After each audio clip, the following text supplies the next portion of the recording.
Assalamualaikum warahmatullahi wabarakatuh. Pada kesempatan kali ini saya akan membahas mengenai skematik dari mesin las merek Hugong IR200. Mesin las ini basic komponennya atau basic topologinya sama dengan SMPS ya, switching mode power supply. Hanya saja untuk outputnya langsung diteruskan untuk keperluan welding tanpa disimpan di kapasitor. Untuk skematik ini terdiri dari 4 skematik. Ini adalah main powernya, main power aliran power utamanya di sini, skematik 1. Kemudian di skematik 2 ini adalah auxiliary power supply-nya untuk IC-nya. Kemudian ini adalah untuk feedback, skematik ketiga, untuk keperluan feedback dan juga proteksi. Kemudian yang terakhir di sini adalah controllernya. Skematik 4 ini adalah controllernya.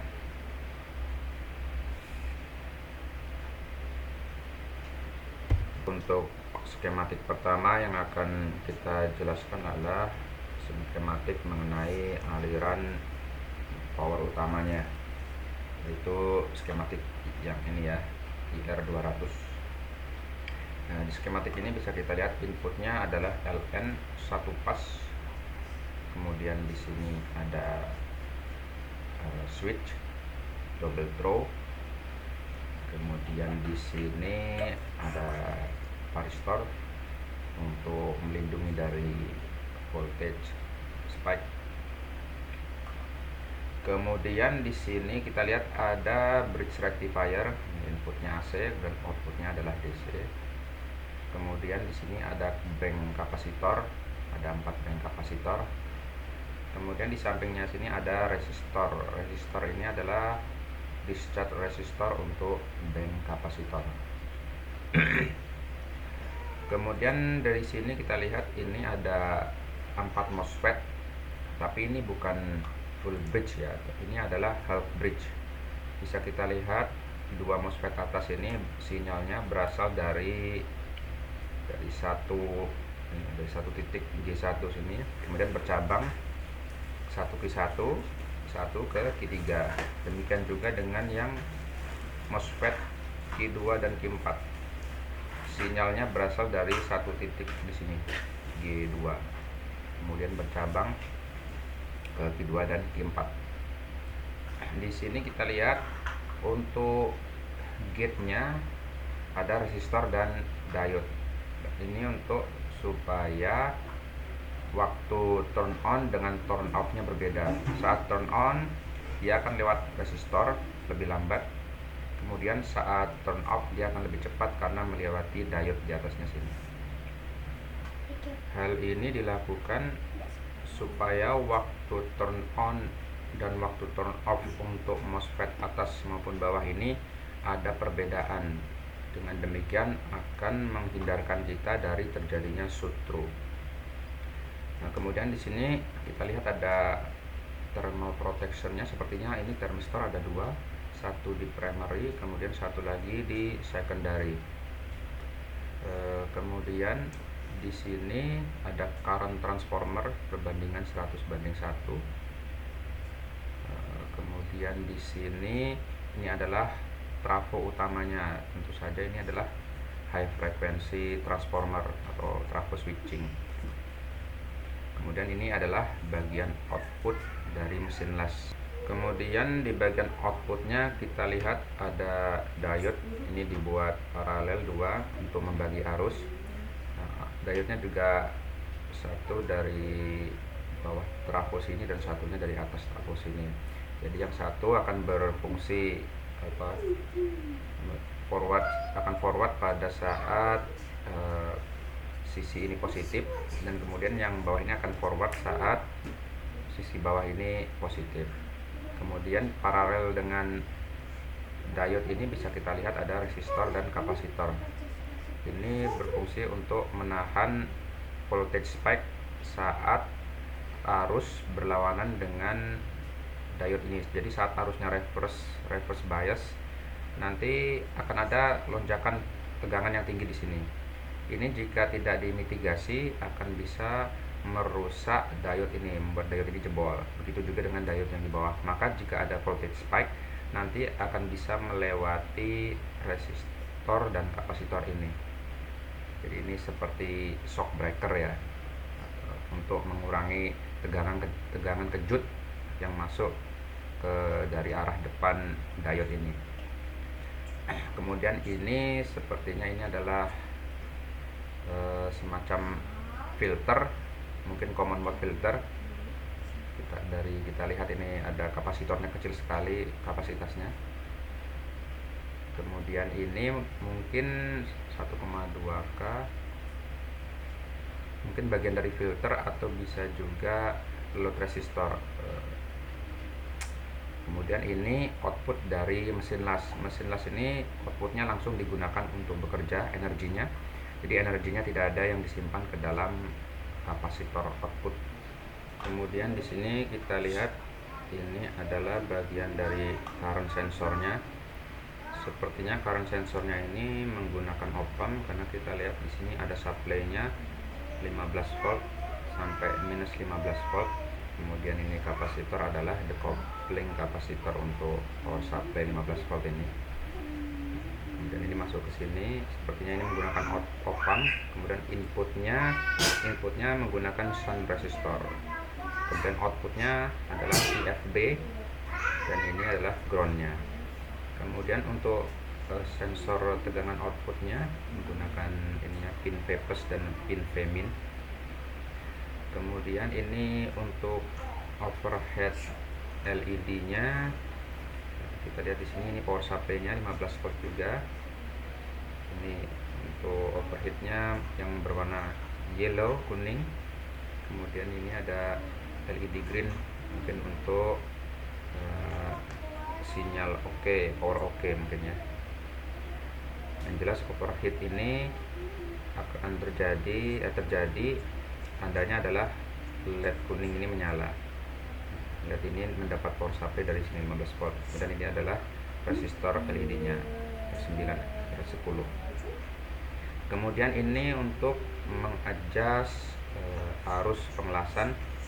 IP adjust ini untuk limit arus. Yang sebenarnya yang kita adjust di sini adalah tegangannya. Ini bisa kita lihat tegangan IP adjust ini masuk ke bagian atas dari potensio. Jadi kita bisa mengatur maksimum tegangan potensio. Kemudian IPG ini sepertinya adalah groundnya. Kemudian IP ini kita bisa memilih tegangan dengan memutar potensio. Jadi bisa kita lihat potensio ini sebenarnya adalah hanya voltage divider.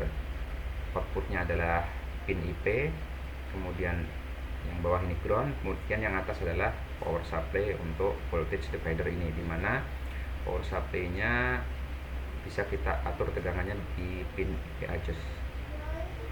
Kemudian ini adalah pin MMA TIG ini. Kita lihat ini ada power supply ya, ada power supply juga 15 volt masuk ke pin MMA TIG. Sepertinya ini digunakan untuk override dari fungsi MMA TIG. Kemudian di sini ada EREF ground dan 15 volt, ada pin lain yang tidak digunakan. Ini sepertinya juga digunakan untuk override dari fungsi feedback arus ke mesin las ini. Apabila potensio ini rusak, kita bisa menggunakan di sini ya, feedback cadangan ini. Ada IREF-nya juga. Kemudian di sini di inputnya tadi ada relay ya. Relay ini adalah relay untuk inrush current. Bisa kita lihat saat start nanti dia akan lewat resistor sehingga mengurangi inrush current saat power supply ya, maksud saya saat mesin las ini mengecas kapasitor banknya. Kemudian saat beroperasi maka relay ini akan on. Ini powernya 24 volt. Relay ini akan on, jadi arus akan lewat sini ya, jalur yang tanpa resistor ini di relay ini. Kemudian ini untuk diode untuk freewheeling diode supaya tegangan di relay ini tidak meningkat ketika relay dimatikan, jadi arusnya tetap ada jalan untuk sirkulasi. Ini ada fan-nya juga dipasang di sini, kipas. Kita lihat untuk power supply-nya 24 volt. Kemudian ini adalah ground dari relay. Semuanya masuk ke dalam skematik IR 160 180 200 PWR -1 skematik. Di sini bisa kita lihat banyak power supply 24 volt, kemudian 15 volt, kemudian minus 15 volt. Ini asalnya dari mana? Ini berasal dari auxiliary power supply. Ini ya. Ini adalah skematik untuk auxiliary power supply-nya. Nah, bisa kita lihat di sini, ini topologinya adalah flyback SMPS ya. Kemudian bisa kita lihat di sini inputnya ada di sisi sebelah kanan. Ini groundnya, kemudian ini plus 310 volt. Ini adalah tegangan DC hasil rektifikasi dari sini, dari bridge rectifier yang ada di sini. Jadi inputnya AC 220 volt atau 250 volt di sini, kemudian outputnya adalah DC 310 volt atau sampai 330 volt mungkin ya. Di sini 310 volt, berarti ini adalah 220 volt input AC. Kemudian masuk ke sini, masuk ke bagian input dari auxiliary dari flyback power supply ini. Bagaimana flyback ini berfungsi saat pertama dihidupkan? Saat pertama dihidupkan kita bisa melihat di sini ya, MOSFET ini tentunya masih off. Saat MOSFET ini masih off, maka arus itu akan mengalir melalui diode ini. Terus ke resistor di bawah ini. Kita lihat resistornya besar sekali, 470 kilo ohm. Ini akan mengedrop banyak sekali tegangan inputnya, dan juga arusnya akan jadi kecil sekali. Arus kecil ini kemudian akan lewat sini ke resistor R102 ini, kemudian belok ke sini, tidak bisa ke bawah sini karena transistor ini juga off. Kemudian akan naik sini, kemudian akan melewati diode D103. Kemudian di sini ada diode berlawanan arah, berarti tidak bisa lewat. Kemudian dia bisa lewat dari kapasitor C102, kemudian lanjut ke D105, kemudian ke R105, kemudian ke ground. Arus kecil ini hanyalah arus transient. Kenapa? Karena dia lewat kapasitor, karena ada kapasitor di sini. Jadi setelah arus transient ini lewat, tidak ada lagi arus yang lewat di trafo di sini. Jadi hanya sekejap saja ya arus transient ini, tapi cukup untuk membuat menciptakan medan magnet yang ada di core dari transformer ini. Jadi saat arus transient berhenti mengalir di gulungan primary, maka medan magnet yang ada di core trafo ini akan kolaps. Medan magnet yang kolaps ini akan berusaha mempertahankan arus yang mengalir. Jadi di primary ini arusnya akan mengalir keluar dari ini ya, gulungan yang tidak ada tanda titiknya. Jadi ini akan jadi positif. Ini positif. Kemudian di sekundarinya, maka yang positif adalah ini. Ini juga positif, dan ini ada positif. Maka kita lihat arus di sini mengalir ke arah sini. Jadi ini akan mengecas kapasitor yang ada di sini. Kemudian untuk yang bawah, gulungan bawah ini akan mengalir, menarik cas yang ada di kapasitor yang ini. Karena kapasitor yang ini positifnya disambung ke ground, maka di sini tegangannya akan menjadi negatif. Kemudian untuk auxiliary winding yang di sini, maka akan mengalir ke sini ya. Mengalir ke sini nanti akan mengecas dari MOSFET yang ada di sini, sehingga ketika MOSFET ini dicas, maka MOSFET akan on. Ketika MOSFET on, maka arus yang lebih besar akan masuk lagi ke gulungan primary di sini, kemudian lewat MOSFET ini, kemudian ke ground. Saat arus yang lebih besar melewati gulungan primary ini, yaitu saat MOSFET ini on, maka gulungan primary ini akan menciptakan medan magnet di mana medan magnet yang berkembang ini akan menghasilkan arus di gulungan lainnya. Karena di sini kita lihat dotnya ada di sini, maka arus yang positif adalah di gulungan yang ada lambang dot. Jadi di sini saat medan magnet berkembang maka arus akan ke arah sini ya, ke arah sini. Kemudian untuk gulungan yang ini akan ke sini, akan ke ground. Karena dia ke ground maka dia akan mendischarge kapasitor yang ini sehingga tegangannya naik tapi negatif. Kemudian untuk yang gulungan di atas ini akan ke arah ground juga, tetapi tidak bisa karena ada diode di sini. Kemudian karena auxiliary winding ini arusnya dibalik ke arah ground maka dia akan berhenti mengecas MOSFET yang ada di sini. Karena dia berhenti mengecas MOSFET yang ada di sini, maka MOSFET ini akan off. Karena MOSFET ini akan off, maka arus yang tadinya mengalir di gulungan primary ini akan mencari jalan lain. Karena kalau tidak diberi jalan lain, maka akan menjebol dari MOSFET ini. Jalan lainnya ada dua. Pertama ke sini. Untuk transiennya sebagian besar bisa kembali ke kapasitor banknya dengan melalui kapasitor ini. Dia bisa kembali ke kapasitor karena tegangan di sini akan lebih besar. Tegangannya akan lebih besar saat gulungan ini aliran arusnya dimatikan tiba-tiba, maka tegangan di sini akan lebih besar daripada tegangan input. Karena lebih besar maka bisa mengecas kapasitor bank. Kemudian ada juga sebagian kecil yang kembali mengalir ke sini melalui kapasitor ini seperti di awal-awal tadi. Di sini kita lihat output dari power supply, dari auxiliary power supply ini ada dua, ada yang positif dan juga ada yang negatif. Untuk yang positifnya diatur oleh regulator MC7815, kemudian untuk yang negatifnya diatur oleh IC regulator MC79L15. Ini ya, masing-masing menghasilkan plus 15 volt dan minus 15 volt. Jika kita lihat susunan kapasitornya, untuk smoothing kapasitornya ya sama, hanya saja terbalik. Ini untuk yang plus 15 volt ini positifnya di rail, kemudian negatifnya di ground. Kemudian untuk yang minus 15 volt ini bisa kita lihat negatifnya di rail dan positifnya yang ada di ground. Kemudian ada kapasitor kecil di sini sepertinya untuk decoupling ya, untuk menghilangkan noise, high frequency noise.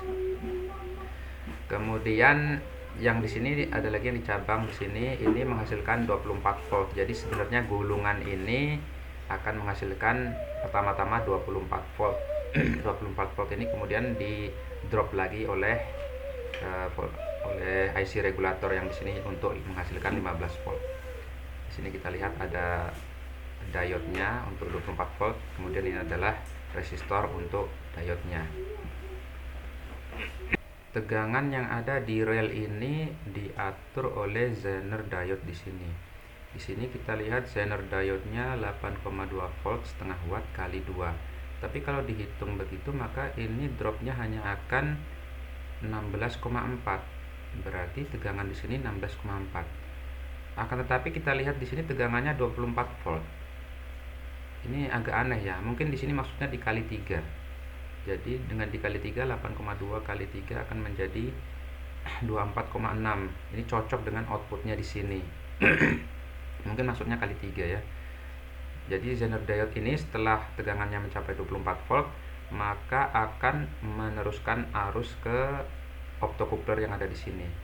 Ini ada infrared diode di optocoupler ini.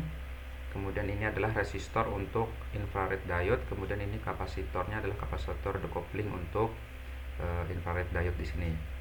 Saat infrared diode ini on, maka dia akan mengonkan fototransistor yang ada di sini. Fototransistor ini nanti akan mengambil arus dari sini. Arus dari sini tadi tidak bisa mengalir, tapi setelah fototransistor ini on maka arusnya bisa mengalir. Mengalirnya kemana? Ke sini, ke transistor yang ada di sini.